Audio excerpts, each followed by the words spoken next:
ओम शांति। 4 अप्रैल 2026 बाबा का साकार मुरली। मीठे बच्चे, अल्फ और बे को याद करो तो रमणीक बन जाएंगी। बाप भी रमणीक है तो उसके बच्चे भी रमणीक होने चाहिए। प्रश्न: देवताओं के चित्रों की कशिश सभी को क्यों होती है? उसमें कौन सा विशेष गुण है? उत्तर: देवताएं बहुत रमणीक और पवित्र हैं। रमणीकता के कारण उनके चित्रों की भी कशिश होती है। देवताओं में पवित्रता का विशेष गुण है, जिस गुण के कारण ही अपवित्र मनुष्य झुकते रहते हैं। रमणीक वही बनते जिसमें सर्वदैवी गुण है, जो सदा खुश रहते हैं। ओम शांति। आत्माएं और परमात्मा का मेला कितना वंडरफुल है। ऐसे बेहद का बाप के तुम सब बच्चे हो तो बच्चे भी कितने रमणीक होने चाहिए। देवताएं भी रमणीक है ना, परंतु राजधानी है बहुत बड़ी, सब एक रस रमणीक हो नहीं सकते। फिर भी कोई कोई बच्चे बहुत रमणीक है जरूर। रमणीक कौन होते हैं? जो स्वेद खुशी में रहते हैं, जिसमें दैवी गुण है। यह राधे कृष्ण आदि रमणीक है ना, उन्हों में बहुत बहुत कशिश है।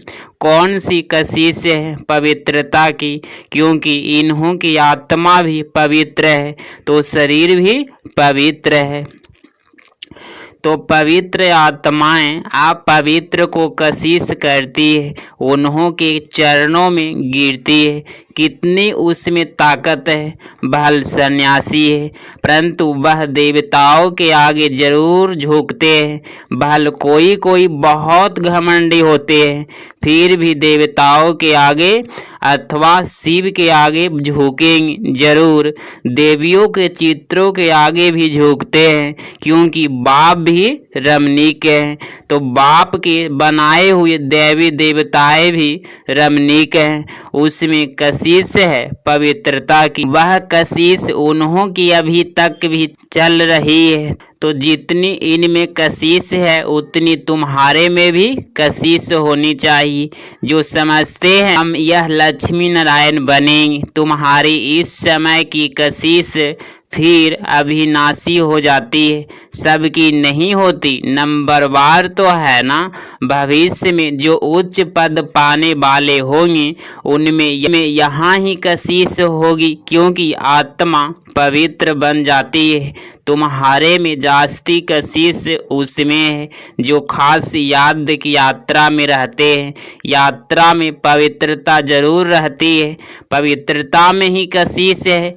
पवित्रता की कशिश फिर पढ़ाई में भी कशिश ले आती है।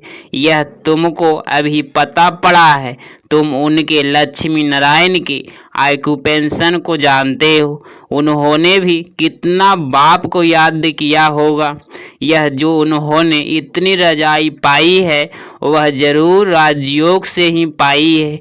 इस समय तुम यह पद पाने के लिए आए हो।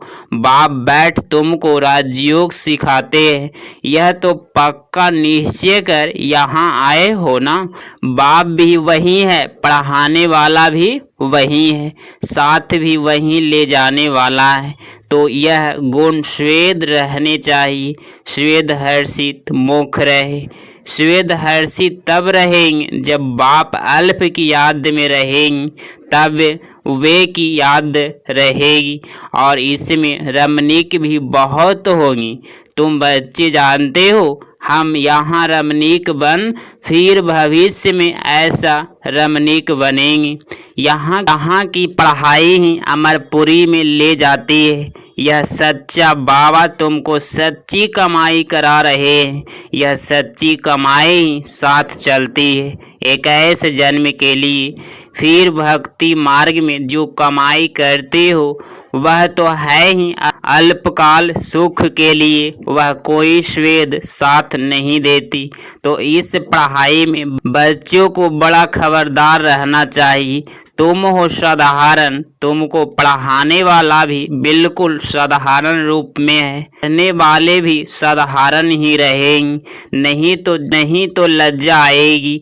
हम ऊंचे कपड़े कैसे पहने, हमारे मम्मा बब्बा कितने साधारण हैं, तो हम भी साधारण हैं। यह क्यों साधारण रहते हैं? क्योंकि बनवाह में है ना। अभी तुमको जाना है, यहाँ कोई शादी नहीं करनी है। वो लोग जब शादी करते हैं तो कुमारी बनवाह में रहती, मैले कपड़े पहनती, तेल आदि लगाती है, क्योंकि ससुर घर जाती है। ब्राह्मण द्वारा सगाई होती है। तुमको भी जाना है ससुर घर। रावणपुरी से रामपुरी अथवा विष्णुपुरी में जाना है। तो यह बनवाह की रिवाज इसीलिए रखा है कि कोई भी अभिमान देह का वह कपड़ों आदि का ना आवे। किसको हल्की साड़ी है, दूसरे को देखते हैं कि इनके पास तो ऊंची साड़ी है, तो ख्याल चलता है, सोचते हैं कि यह तो बनवाह में है नहीं। लेकिन तुम बनवाह में ऐसे साधारण रहते हुए कोई को इतना ऊंचा ज्ञान दो, इतना नशा चढ़ा हुआ हो तो उसे भी तीर लग जाए। बहल बर्तन मांजते रहो, वह कपड़ा साफ करते रहो। तुम्हारे सामने कोई आए तो तुम झट उनको अल्फ की याद दिलाओ। तुमको वह नशा चढ़ा हुआ हो और सादे कपड़े में बैठ किसको नॉलेज देंगे, तो वह भी वंडर खाएंगे। इनमें कितना उच्च ज्ञान है। यह ज्ञान तो गीता का है और भगवान का दिया हुआ है। राजयोग तो गीता का ज्ञान ही है। तो ऐसा नशा चढ़ता है जैसे बाबा अपना मिसाल बताते हैं। समझो हम बच्चे के साथ कोई खेल कर रहा हूँ, जिज्ञासु सामने आ जाता है तो झट उसको बाप का परिचय देता हूँ। योग की ताकत, योग बल होने के कारण वह भी वहाँ भी खड़ा हो जाएगा, तो वंडर खाएगा। यह इतना साधारण, इनमें इतनी ताकत, फिर वह कुछ भी बोल नहीं सकेगा। मुख से कोई बात निकलेगी नहीं। जैसे तुम वाणी से परे हो, वैसे वह भी वाणी से परे हो जाएंगी। यह नशा अंदर में होना चाहिए। कोई भी भाई अथवा बहन आए तो उनको एकदम खड़ा करके विश्व का मालिक बनाने की मत दे सकते हैं। अंदर में इतना नशा होना चाहिए, अपनी लगन में खड़ा हो जाना चाहिए। बाबा श्वेद कहते हैं, तुम्हारे पास ज्ञान तो है परंतु योग का जौहर नहीं है। प्योरिटी और याद में रहने से ही जौहर आता है। याद की यात्रा से तुम पवित्र बनते हो, ताकत मिलती है। ज्ञान तो है धन की बात। जैसे स्कूल में पढ़कर MA BA आदि करते हैं तो इतना फिर पैसा मिलता है। यहाँ की दूसरी बात है, भारत का प्राचीन योग तो मशहूर है। यह है याद, बाप सर्वशक्तिमान है। तो बच्चों को बाप से शक्ति मिलती है। बच्चे को अंदर में रहना चाहिए। हम आत्माएं बाबा की संतान है, परंतु बाबा कितने हम पवित्र नहीं हैं। अब बनना है, अभी है एम ऑब्जेक्ट। योग से ही तुम पवित्र बनते हो। जो अन्य बच्चे हैं वह सारा दिन यही ख्यालात करते रहेंगे। कोई भी आए तो उनको हम रास्ता बताए, तरस आना चाहिए। बेचारे अंधे हैं, अंधे को लाठी पकड़ाकर ले जाते हैं ना। सब अंधे है, ज्ञान चक्षु है नहीं। तुम्हें ज्ञान का तीसरा नेत्र मिला है तो सब कुछ जान गए हो। सारे सृष्टि के आदि मध्य अंत को हम अभी जानते हैं। यह सब भक्ति मार्ग की बातें हैं। तुमको पहले भी पता था क्या कि hear no evil see no evil. यह चित्र क्यों बना है? दुनिया में कोई भी इसका अर्थ नहीं समझते। तुम अभी जानते हो जैसे बाप नॉलेज फुल है, तुम उनके बच्चे भी अब नॉलेज फुल बन रहे हो। नंबर बार पुरुषार्थ अनुसार कोई कोई तो बहुत नशा चढ़ता है, बाबा का बच्चा बनकर और बाबा से पूरा वर्षा नहीं लिया तो बच्चा बनकर ही क्या किया, रोज रात को अपना पोता मेल देखना है। बाबा व्यापारी है ना, व्यापारियों को पोता मेल निकालना सहज होता है, सर्वेंट को पोता मेल निकालना नहीं आता है, न वह सौदागर होते हैं। व्यापारी लोग अच्छा समझेंगे, तुम व्यापारी हो, तुम अपने नफे नुकसान को समझते हो, रोज खाता देखो, मुरादी संभालो, घाटा है वह फायदा है। सौदागर हो ना, गायन है ना, बाबा सौदागर रत्नागर है, अविनाशी ज्ञान रत्नों का सौदा देते हैं, यह भी तुम जानते हो। नंबर बार पुरुषार्थ अनुसार सब कोई सुरूढ़ बुद्धि नहीं है, एक कान से सुनते हैं फिर दूसरे से निकाल जाता है, झोली में छेद से निकल जाता है, झोली भरती नहीं है। बाप कहते हैं धन दिए धन ना खूटे, अविनाशी ज्ञान रत्न है ना, बाप है रूप बसंत, आत्मा तो है उसमें ज्ञान है, तुम उनके बच्चे भी रूप बसंत हो। आत्मा में नॉलेज भरी जाती है, उसका रूप है, भल आत्मा छोटी है, रूप तो है ना, उनको जाना जाता है, परमात्मा को भी जाना जाता है। सोमनाथ की भक्ति करते हैं तो इतने छोटे स्टार की क्या पूजा करेंगे, पूजा के लिए कितने लिंग बनाते हैं, शिवलिंग छत कितना बड़ा बनाते हैं, यूँ तो है छोटा परंतु मर्तबा तो ऊंचा है ना।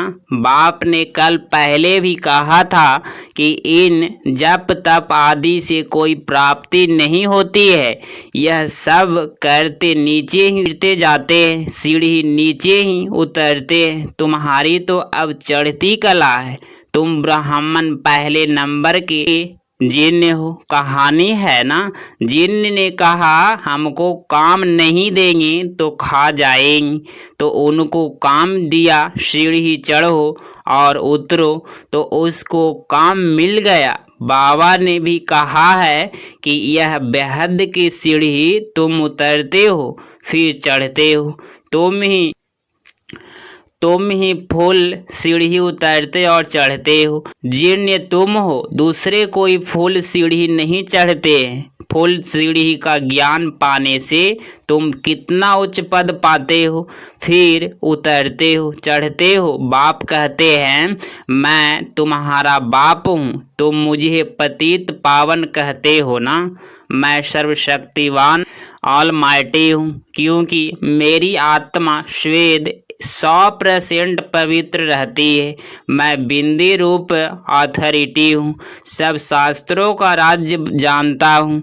यह कितना वंडर है, यह सब वंडरफुल ज्ञान है, ऐसे कभी सुना नहीं होगा कि आत्मा में 84 जन्मों का अविनाशी पाठ है, वह कभी घिसता नहीं है, चलता ही जाता है, 84 जन्मों का चक्र फिरता आता है, 84 जन्मों का रिकॉर्ड भरा हुआ है। इतनी छोटी आत्मा में इतना ज्ञान है, बाबा ने भी है, बाबा में भी है तो तुम बच्चों में भी है। कितना पाठ बजाते हैं, यह पाठ कभी मिटने का नहीं है। आत्मा इन आँखों से देखने में नहीं आती है बिंदी।